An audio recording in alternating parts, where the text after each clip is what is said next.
সমস্ত প্রশংসাদয় মহান স্রষ্টার আমার প্রাণপ্রিয় ছেলেমেয়েরা, আশা করি ভালো আছো। আজকে তোমাদের যেটা পড়াবো আজকে এই সিম্বল ট্রো কমপ্লেক্স, কিন্তু ক্লাসের সিরিয়াল নাম্বার 5 অর্থাৎ পঞ্চম ক্লাস। গত ক্লাসে পড়িয়েছিলাম সো দ্যাট অথবা ইন অর্ডার দ্যাট যুক্ত কমপ্লেক্স সেন্টেন্সকে সিম্বল সেন্টেন্সে পরিবর্তন করতে হলে সো দ্যাট অথবা ইন অর্ডার দ্যাট এর স্থলে টু বসে। তারপর দ্বিতীয় সেন্টেন্সের মূল ভাব থেকে শুরু করে শেষ পর্যন্ত। আজকে ওইটাই লিখছি so that in order that, যদিও লিখি নাই সো দ্যাট আর ইন অর্ডার দ্যাটের মধ্যে কোনো পার্থক্য নেই।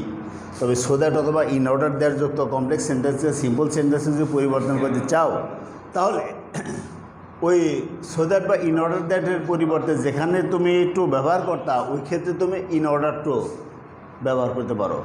টু আর ইন অর্ডার টু এর মধ্যে কোনো পার্থক্য নাই। টুর পরেও ভার্বের বেস ফর্ম, আর ইন অর্ডার টু থাকলেও ভার্বের বেস ফর্ম হবে। আচ্ছা, তারপর আসে একটা উদাহরণ দিই।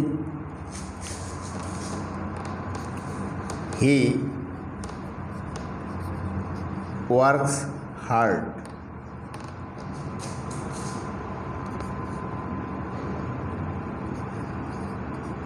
so that he may be happy. He works hard so that he may be happy. এখানে যদি লিখতাম ইন অর্ডার দ্যাট, তাও অর্থের কোনো পার্থক্য হতো না। তাহলে উত্তরটা দেখো, হি ওয়ার্কস হার্ড সো দ্যাট অথবা ইন অর্ডার দ্যাটের পরিবর্তে in order two, in order two, তারপর দ্বিতীয় সেন্টেন্সের মূল ভার্ব থেকে শুরু করে শেষ পর্যন্ত। দ্বিতীয় সেন্টেন্সের মূল ভার্ব বি থেকে শুরু করে শেষ পর্যন্ত। এখন মূল ভার্বটা ফাইন্ড আউট করবা কীভাবে? ওই যে বলছিলাম 24টা অপারেটরের পর যেটা থাকবে সেন্টেন্সে, 24টা অপারেটরের যে কোনো একটা অপারেটর যদি সাবজেক্টের পরে উল্লেখ থাকে, তারপরে যে ওয়ার্ডটা থাকবে ওইটাই সেন্টেন্সের মূল verb. He works hard so that he may be happy. সে পরিশ্রম করে যাতে করে সে সুখী হতে পারে। আর এখানে সো দ্যাট বা ইন অর্ডার দ্যাটের পরিবর্তে in order two, he works hard in order two be happy. আবার যদি বলি হি works hard to be happy, তাও আমাদের সেন্টেন্সটা কারেক্ট। আর একটা সেন্টেন্স লিখি,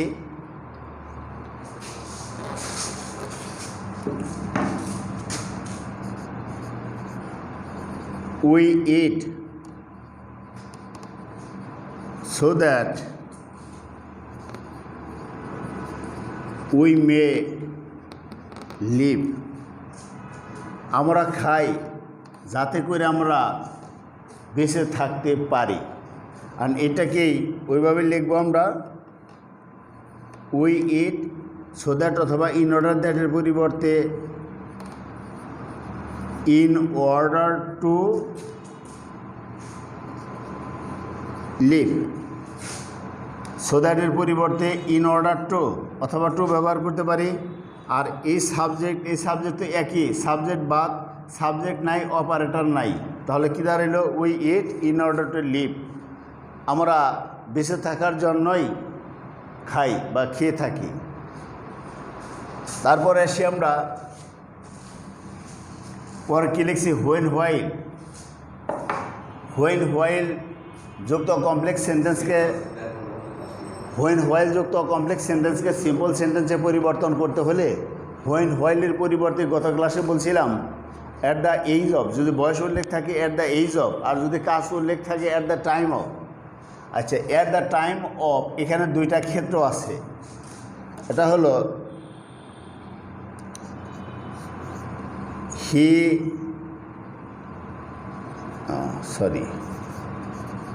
when he phoned me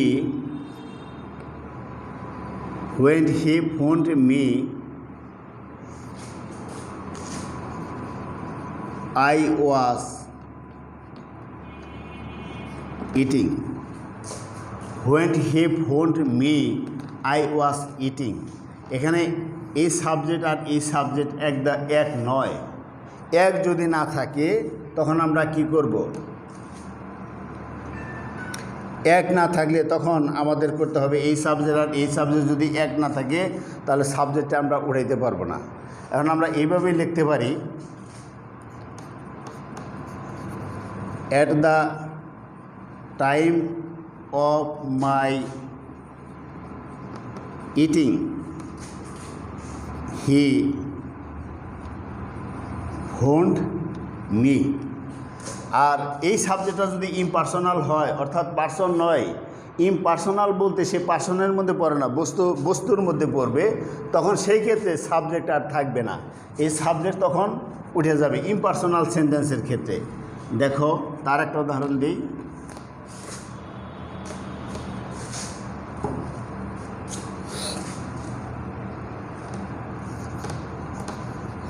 When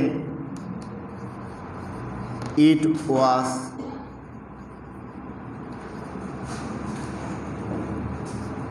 raining, I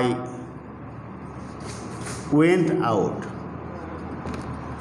When it was raining, যখন বৃষ্টি হচ্ছিল তখন আমি বাইরে গিয়েছিলাম। এই ইটটা হলো ইমপার্সোনাল প্রোনাউন, ইট দ্যাট এর হলো ইমপার্সোনাল প্রোনাউন। যখন ইমপার্সোনাল প্রোনাউন সেন্টেন্সের সাবজেক্ট হিসেবে আসবে তখন আমাদের এইভাবে লিখতে হবে, ইমপার্সোনাল প্রোনাউন উঠে যাব গা, at the time of raining I went out. এখানে ইটের পর আসছিল ওয়াজ, তারপর এলো রেইনিং, অর্থাৎ টেন্সের ক্ষেত্রে বিভার্ব যেখানে আইএনজি সেখানে, হ্যাভ হ্যাজ হ্যাড যেখানে ভার্বের থার্ড স্টেজ সেখানে, ইট হলো সাবজেক্ট আর ইট ওয়াজ, এই ওয়াজটা হলো বিভার্ব। এই বিভার্বের কারণে এই আইএনজি, বিভার্ব নাই আইএনজি থাকবে না, বিভার্বের কারণে আইএনজি যুক্ত, আর বিভার্ব না থাকলে আইএনজি মুক্ত। তারপর তোমার প্রশ্ন থাকতে পারে তাহলে এখানে আইএনজিটা হলো কেউ করে, এই সেন্টেন্সে তো আর বিভার্ব নাই, উত্তর যখন লিখছি তখন কিন্তু এখানে এই be verb am is are was were নাই, কিন্তু এখানে আইএনজি যোগ হলো কিভাবে? তার জন্য একটা নিয়ম, হয়তো বা রাইট ফর্ম অফ ভার্বের মধ্যে পড়ছো, অল টাইপস অফ প্রিপোজিশন, অর্থাৎ প্রিপোজিশনের পরে যত প্রকার ভার্বই থাক ভার্বের সাথে আইএনজি হবে। After preposition if you get any verb at that time you have to add ING with that. Okay, তাহলে আমরা পরের নিয়মে চলে যাই। অ্যাজ সিন্স বিকজ, এটা পড়ছিলা, অ্যাজ সিন্স বিকজ যুক্ত কমপ্লেক্স সেন্টেন্সকে কম্পাউন্ড সেন্টেন্সে পরিবর্তন করতে গেলে অ্যাজ সিন্স বিকজ এর পরিবর্তে বিকজ অফ, এই নিয়মটা পড়েছি। অ্যাজ সিন্স বিকজ আছে যেখানে, ঠিক বিকজ সিম্পল সেন্টেন্সে বিকজ অফ বসবে সেখানে। এখন অ্যাজ সিন্স বিকজ উল্লেখ আছে কিন্তু সাবজেক্ট এখানে ভিন্ন, ওই সেন্টেন্সে দুটা সেন্টেন্সের সাবজেক্ট একই ছিল, আর এখানে সাবজেক্ট যদি ভিন্ন হয় সেই ক্ষেত্রে কি করতে হবে এটা একটু লক্ষ্য করো। As the meeting was over, we came back home. As the meeting was over, যেহেতু মিটিংটি সভাটি শেষ হলো সেহেতু আমরা বাড়ি ফিরে এলাম। এখন এই সেন্টেন্সে এটা যদি ভার্ব হয়, এই সেন্টেন্সের সাবজেক্ট দ্য মিটিং, আর এই সেন্টেন্সে এইটাই যদি ভার্ব হয় তাহলে এইটা হলো সাবজেক্ট। এই সেন্টেন্সের সাবজেক্ট মিটিং আর এই সেন্টেন্সের সাবজেক্ট হলো ওই, দুইটা সেন্টেন্সের সাবজেক্ট এক না, এটা হলো বস্তু আর এটা হলো ব্যক্তি। অ্যাজ সিন্স বিকজ আছে তখন ওই বিকজ অফের ফর্মুলায় যাব না, এই ক্ষেত্রে কী করতে হবে, এই সংক্ষিপ্তভাবে লিখছি subject plus verb plus ING without the condition of tense, অর্থাৎ আইএনজি যোগ হবে কিন্তু টেন্সের কোনো কন্ডিশন মানবে না। তার একটা the meeting being over, we came back home. The meeting being over we came back home. এখন তোমার প্রশ্ন যেতে পারে এখানে হলো ওয়াজ, এখানে বিং হলো কিভাবে? গত ক্লাসে বলেছিলাম সেন্টেন্সের সাবজেক্টের পর যদি মেন ভার্ব হিসেবে am is are was were আসে, আইএনজি যোগ করার সময় am is are was were এর পরিবর্তে হবে বি।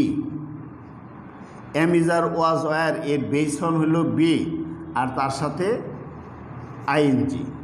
কারণ পাস্ট ফর্ম বা পাস্ট পার্টিসিপলের সাথে বা ভার্বের সাথে এস বাই এস ব্যবহার করলে আইএনজি যুক্ত করার সময় এই ধরনের সকল কন্ডিশন উঠে যাবে। আইএনজি যখন ভার্ব নিবে তখন ভার্বের বেস ফর্মের সাথে আইএনজি যোগ করতে হবে। কথাটা মনে রেখো, বেস ফর্ম ছাড়া ভার্বের সাথে আইএনজি যুক্ত করা যায় না। এই জন্যই am is are was were এর পরিবর্তে হয়েছে বিং। তারপর আমরা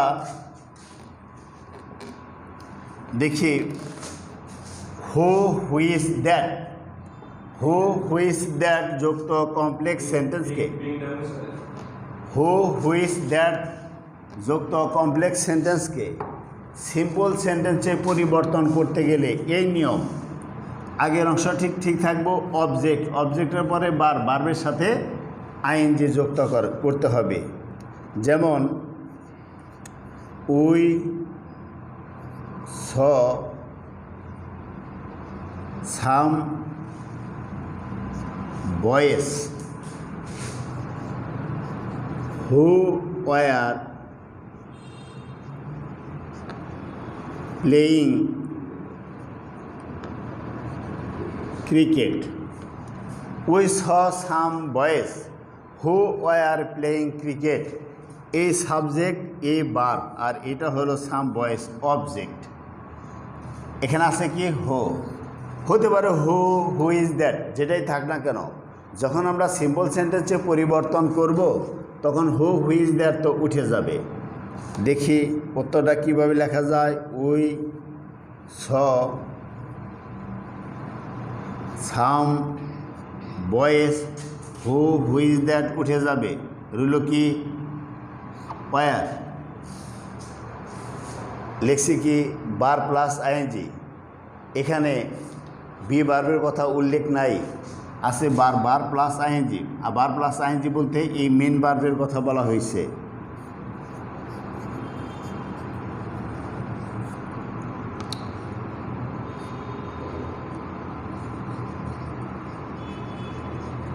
আবার নিয়মটা বলি, হু হুইজ দ্যাট যুক্ত কমপ্লেক্স সেন্টেন্সকে সিম্পল সেন্টেন্সে পরিবর্তন করতে গেলে হু হুইজ দ্যাট সেই সাথে যদি বি ভার্ব থাকে বি ভার্বও উঠে যায়, who whose that plus helping verb উঠে যায়।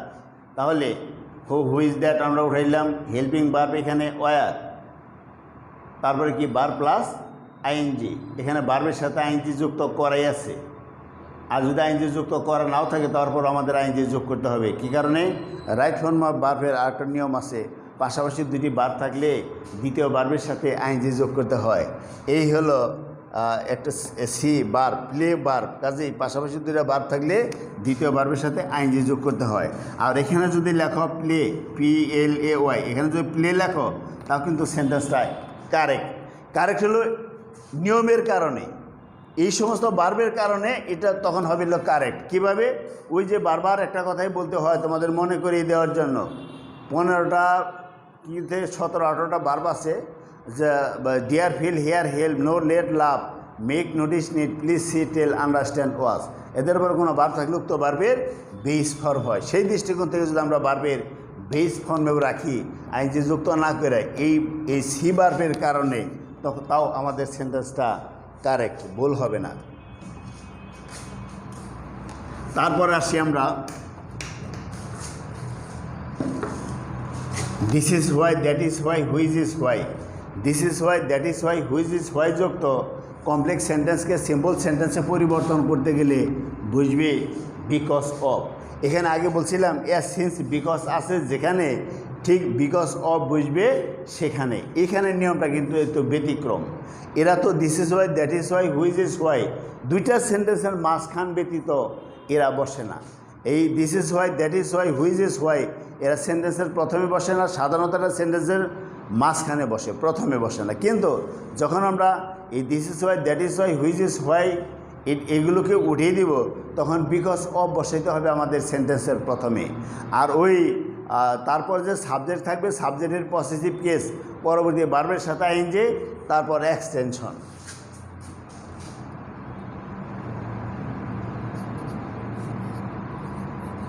He will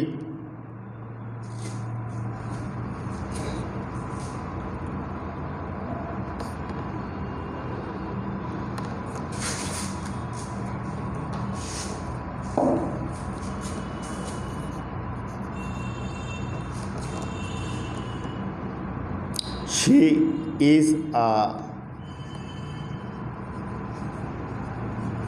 bright student. She may be a cadet.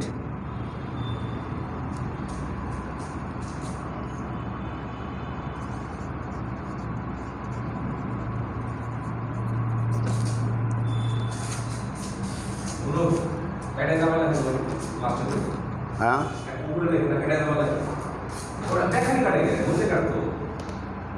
अच्छा देख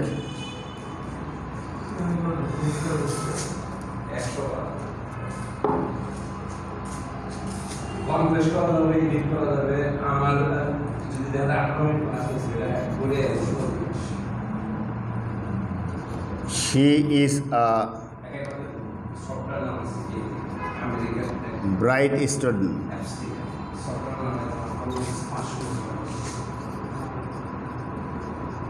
Which is why she may be a cadet.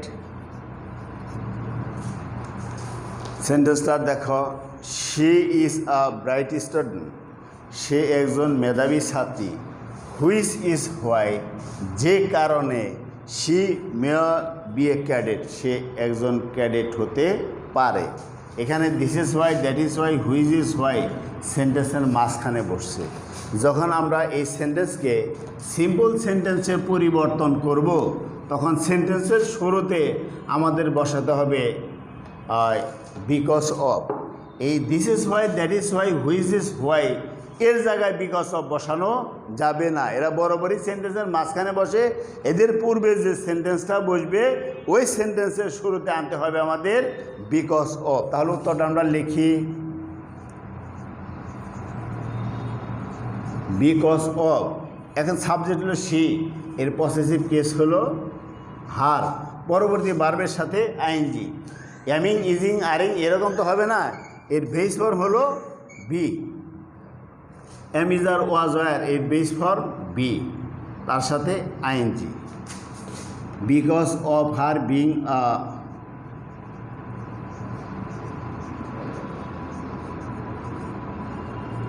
bright student, she may be a cadet. তাহলে দুটার অর্থটা আমরা আরেকবার বলি। she is a bright student, সে একজন মেধাবী ছাত্রী। she may be which is why, যে কারণে she may be a cadet, সে ক্যাডেট হতে পারে। আর এটার অর্থ হলো because of her being a bright student, সে একজন মেধাবী ছাত্রী হওয়ার কারণেই she may be a cadet, সে ক্যাডেট হতে পারে। তাহলে আজকের মতো আমাদের আলাপ আলোচনা এই পর্যন্ত রইল। পরবর্তী ক্লাস ইনশাল্লাহ আবার দেখা হবে। আল্লাহ হাফেজ।